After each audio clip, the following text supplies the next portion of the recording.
You ever wonder why sometimes the person who treats us the best is the one we get bored of fastest, while the one who resists us, who makes things just a little bit difficult, suddenly becomes the one we can't stop thinking about?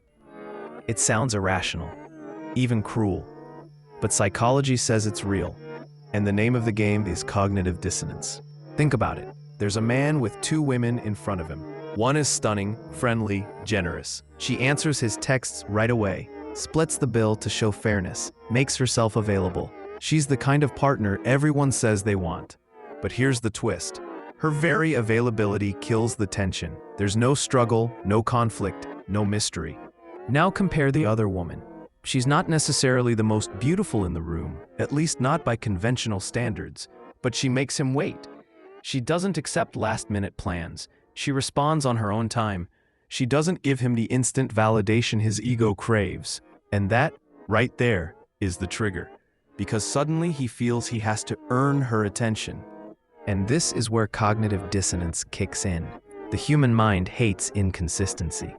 When you put effort into someone who doesn't give you everything right away, your brain rewrites the story. If I'm chasing this person, it must be because they're worth it. That's the mental gymnastics of desire. And the irony? The very act of resistance makes the prize feel bigger than it really is. But don't misunderstand this. It's not about beauty. It's about psychology. The brain values what it struggles for.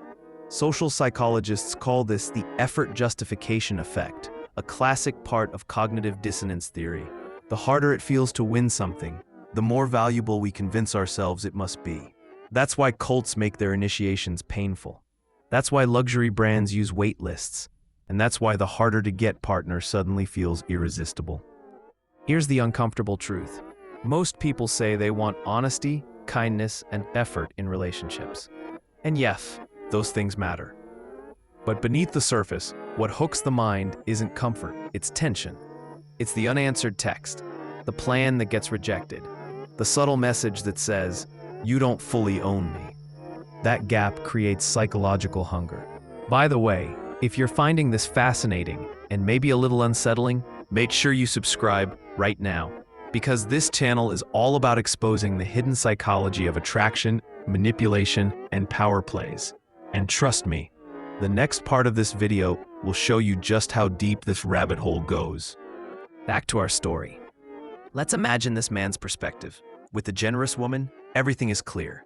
There's no confusion, no dissonance. His brain doesn't need to work hard to justify anything. She's there, she's available, which means his mind doesn't spin, doesn't obsess. It's simple. And ironically, simple often feels boring. But with the resistant woman, every unanswered message is a challenge. Every delayed reply is a hook. His brain spins the wheel. Why hasn't she answered? Did I do something wrong? Is she talking to someone else? I need to prove myself.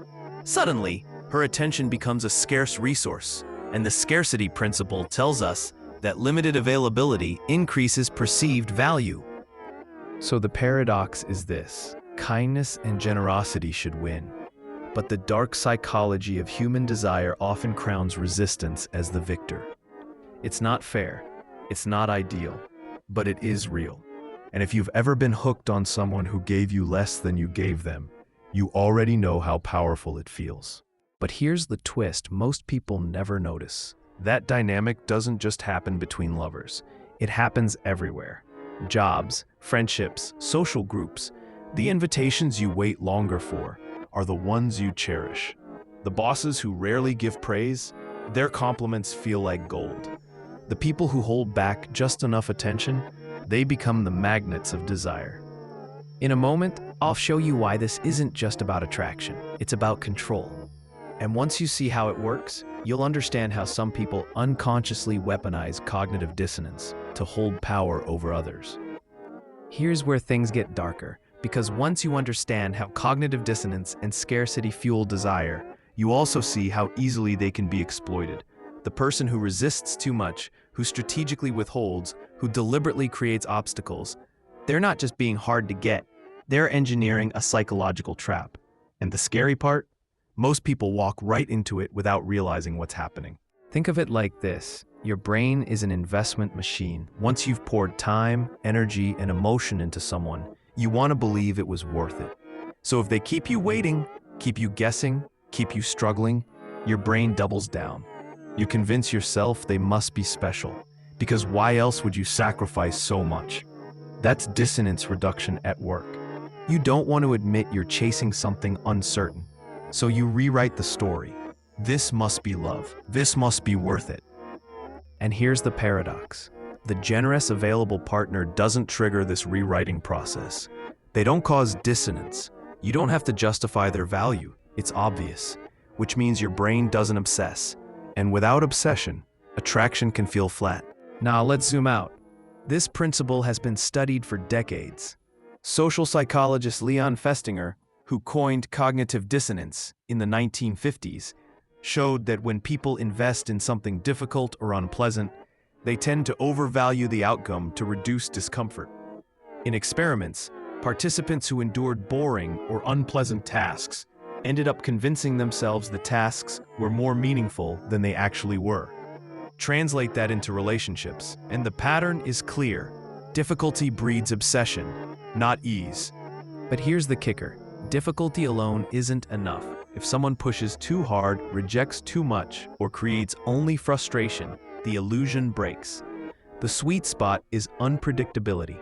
Sometimes they reward you with attention. Sometimes they withdraw. That intermittent reinforcement is the most addictive pattern known in psychology. It's the same principle slot machines use.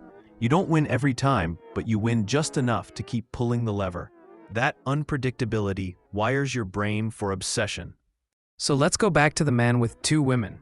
The generous one offers constant reinforcement, predictable, reliable, even admirable. The resistant one offers intermittent reinforcement. Sometimes yes, sometimes no, sometimes silence. Which one creates the strongest chemical hook? Always the unpredictable one. Not because she's better, but because the brain is wired to chase the reward it can't fully control. Either way, if you're seeing yourself in this, if you've ever chased someone who gave you crumbs while ignoring someone who gave you the whole meal, don't feel ashamed. This isn't weakness.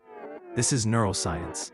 Studies show dopamine, the brain's reward chemical, spikes higher during anticipation than during reward, which means the chase literally feels better than the catch. That's why your brain sometimes values resistance over kindness. But here's where it gets truly unsettling. Some people know this. Consciously or not, they use scarcity, delay, and unpredictability as weapons of attraction. They play with your dissonance until you're hooked. And once you're hooked, you start excusing bad behavior. They must be busy. They're independent. It's just who they are. You justify, you rationalize, you chase. And that's how control is born. This is why cult leaders keep followers waiting for approval. Why luxury brands sell out to increase desire. Why manipulators stay vague instead of giving clear answers. It's not about beauty or even value. It's about keeping you slightly off balance, always reaching, never secure. Now let me drop a bomb on you. This same principle explains why some people sabotage good partners. Because when kindness and availability feel too easy, the brain, wired for tension, starts to wander. And instead of cherishing the gift of loyalty, it craves the thrill of uncertainty. That's why the phrase, "nice guys finish last," exists. Not because kindness is unattractive, but because predictability feels less addictive than tension. And yet, here's the cruel irony. The healthiest relationships aren't built on dissonance. They're built on security, trust, and stability. But dark psychology reveals what happens when the primitive brain hijacks the wheel. It doesn't care about health. It cares about survival, scarcity, reward. Which means left unchecked, the mind often runs toward the person who destabilizes it, not the one who grounds it. In a moment, we're going to dive into the ultimate twist. Because what happens when you flip this script? What happens when you learn to control your own cognitive dissonance instead of being a victim of it? That's the real secret, and it's where the power lies. So here's the final twist. If cognitive dissonance can trap you into chasing what hurts you, it can also be flipped, used as a shield, even as a weapon. The same psychology that hooks you can be redirected to protect you. How? by mastering awareness. Think about this. Most people don't realize when they're rewriting the story in their own head. They invest, they struggle, they wait, and then they convince themselves it must be worth it. But once you recognize that pattern, you can stop mid-spin. You can ask, am I valuing this person because they're truly right for me, or because my brain hates admitting wasted effort? That single question can snap the spell. This is why some of the most self-aware people don't chase, don't beg, don't obsess. They understand scarcity is just an illusion. They know that delayed replies and last-minute rejections don't always equal high value. They can also equal manipulation. By breaking the dissonance loop, you regain control. And once you control yourself, you become far harder to control. Now let's go even darker. Imagine you understand this dynamic so well, you start to apply it. You delay your responses. You don't make yourself fully available. You reject some offers, accept others, keep the balance slightly tilted. Suddenly, you become the one creating scarcity. You become the one writing the other person's dissonance. And just like that, you hold the power. Of course, that's the shadow side. That's manipulation. And while it works, it also corrupts. Because when you train people to chase you through tension and denial, you may gain their attention, but lose the possibility of genuine trust. You create loyalty out of confusion, not choice. And that loyalty cracks the moment clarity returns. But let's be honest, the world doesn't always reward purity. Sometimes the ones who know how to create dissonance hold the keys, whether in dating, business, or influence. That's why the most magnetic leaders, lovers, and manipulators don't just give. They give and withhold. They balance kindness with resistance. They keep others on edge, always wondering, never secure. Here's the paradox you can't ignore. The partner who made herself scarce wasn't necessarily more valuable than the one who gave openly. But because she withheld, she became the magnet. And the man, like so many of us, mistook tension for depth, scarcity for worth. That's the cruel trick of the brain. Now, before we close, let's talk about what you should actually do with this knowledge. First, see your own patterns. Notice when you're chasing someone who makes you work harder than they give.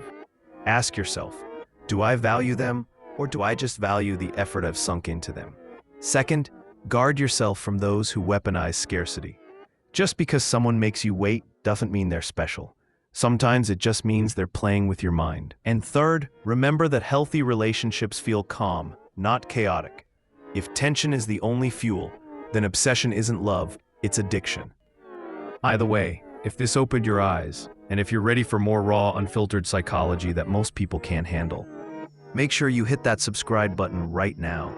Join this community of thinkers who want to see through illusions, break manipulation, and master their own minds. And while you're at it, drop a comment below. Have you ever chased someone more because they gave you less? I want to hear your stories.